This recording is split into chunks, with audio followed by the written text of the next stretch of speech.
سارے معاملات کی اطلاع ہے. جو پیچھے سے لوگ پن کرتے ہیں مجھے ان کا بھی پتہ ہے. دیکھو کسی کو اگر سرکاری نوکری کرنی ہے نا تو وہ سرکار کا ملازم ہے. اگر کسی کو پرائیویٹ نوکری کرنی ہے تو پرائیویٹ سیکٹر کا ملازم ہے. آپ میڈیا ہاؤس پہ کام کرتے ہیں, آپ کی تنخواہ کا تعین آپ کرتے ہیں یا آپ کے مالکان کرتے ہیں آرگنائزیشن کا؟ یہ ہم نے سرکاری سطح پر پتہ نہیں کیوں ایک روش بنا دی ہے کہ ہر شخص کہتا ہے میں پریشرائز کر کے, ہڑتال کر کے, بائیکاٹ کر کے اپنی تنخواہ بڑھا لوں گا. تنخواہ کم ہے نہ کام کریں آپ, نمبر 1.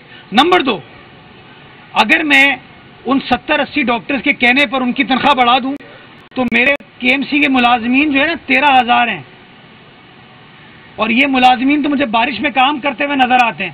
آپ نے خود فرمایا کہ عباسی شہید اسپتال تباہی کے دہانے پہ ہے, تو کام کہیں نہ کہیں تھوڑا سا تو آبجیکٹیولی ان چیزوں کو رپورٹ کیا کرو. میں بڑا واضح بتا دوں, وہ جو ڈاکٹر سمجھتے ہیں کہ چیزوں کو پیرالائز کر کے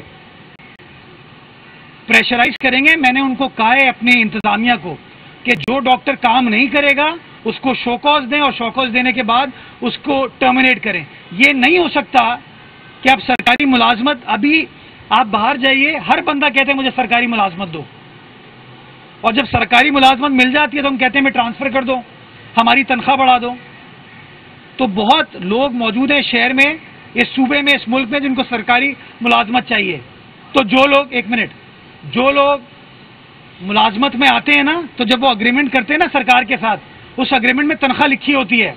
اگر ان کو تنخواہ پہ اعتراض ہے تو اگریمنٹ نہ سائن کیا کریں, اگری نہ کیا کریں. یہ غلط ایک ہمارے یہاں روش بن گئی ہے کہ نوکری حاصل کرتے ہیں, کام سٹارٹ کرتے, پھر کہتے ہیں ہم کام نہیں کریں گے. جو بندہ کام نہیں کرے گا وہ ملازمت کا حصہ نہیں ہوگا. یہ بڑا واضح طور پر کہوں. باقی پانی نہیں ہونا اور ایکوافینا کی بوتل, یہ جو آپ کہہ رہے ہیں نا, یہ بہت سارے ڈرامے بہت جگہوں پہ ہو جاتے ہیں. یہ آپٹکس سے ہمیں باہر نکلنا پڑے گا. عباسی شہید کا جو پچھلے 40 سالوں میں مجھ سے پہلے جو حکمران تھے نا, جو انہوں نے حال کیا ہے, وہ آپ سب کے سامنے ہے, اور وہ حالات اطمینان بخش نہیں تھے. آج تو مشکل سے عباسی شہید کو پیروں پر کھڑا کرنا شروع کر دیا ہے, وہاں کچھ کام ہونا شروع ہو گیا ہے. اب جب کام ہونا شروع ہوا ہے اور ان کو کام کرنا پڑ رہا ہے تو کہتے ہیں تنخواہ بڑھاؤ ہماری. تو بابا کام کرنا ہے تو کرو. یہ پریشرائز کر کے اگر آپ سمجھتے ہو نا کہ تنخواہ بڑھا لو گے, میں سمجھتا ہوں ڈاکٹر, نرسز اتنا نیک فریضہ ہے, نیکی کمانے کا ذریعہ ہے, اس میں آپ یہ بلیک میل اگر کریں گے نا, مجھے بہت افسوس ہوتا ہے.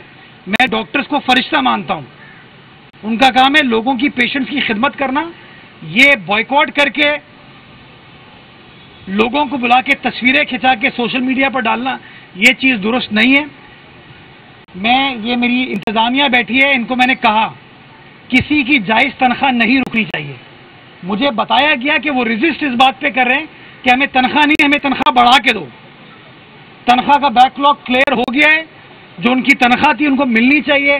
اس پہ اگر وہ برا مانتے میرے پاس آئیں, مجھ سے ملے, میں ان کا وہ مسئلہ حل کروں گا. لیکن اگر وہ یہ سمجھتے ہیں کہ بائیکاٹ کر کے وہ اپنی تنخواہوں کو بڑھائیں گے, یہ روش درست نہیں ہے.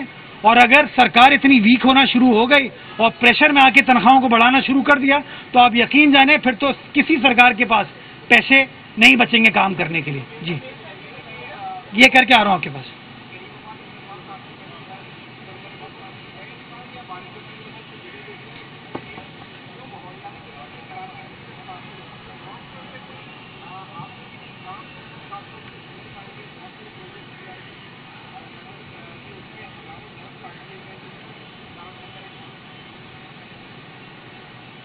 لاہور میں تو موسم بہت خوشگوار ہے اس وقت.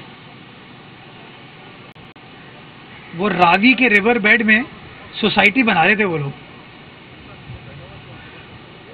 جس کے لیے پرانی حکومت بھی اور میرے خیال میں موجودہ حکومت بھی بات کرتی تھی. وہاں پہ یہ بات لیکن نہیں کی جاتی. ہمارے یہاں کہا جاتا ہے آپ نے وہ درخت کاٹ دیے. گزارش میری یہ ہے کہ ہم نے پارکس ڈپارٹمنٹ نے اور ہمارے فارسٹ ڈپارٹمنٹ جو سندھ گورنمنٹ کا ہے, انہوں نے درختوں کو ٹرانسپلانٹ کرنے کا ایک پروسیس سٹارٹ کیا. اور جو درخت یونیورسٹی روڈ کے کٹے تھے ان کو ہم نے کاٹ کے پھینکا نہیں, ان کو ہم نے ٹرانسپلانٹ کیا تھا, برنز گارڈن میں لگایا تھا, آپ دیکھ سکتے ہیں وہاں جا کے. اور ابھی پچھلے دنوں 2 واقعات ہوئے برگد کے درخت گرنے کے, تو ہم نے ان کو کاٹا نہیں, ہم نے ان کو سیو کیا اور ان کو